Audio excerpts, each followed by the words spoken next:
शादी के अब पछतात बानी हम हो, नैहर में अरवा के देखे ऐनी गम हो। शादी के अब पछतात बानी हम हो, नैहर में अरवा के देखे ऐनी गम हो।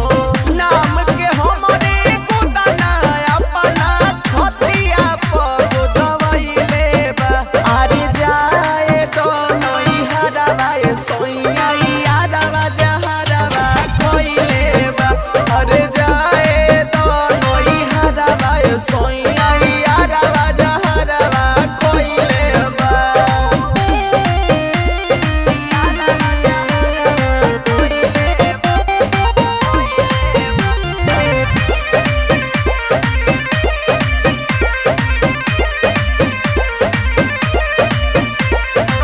जनऊ से ज्यादा हमसे करत रहे प्यार हो, हमरा बिना कैसे रही है शुभम हमार हो। जनऊ से ज्यादा हमसे करत रहे प्यार हो, हमरा बिना कैसे रही है शुभम हमार हो।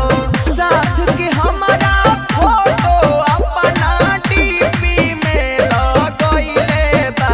आरे जाए तो नैहरवा सोइया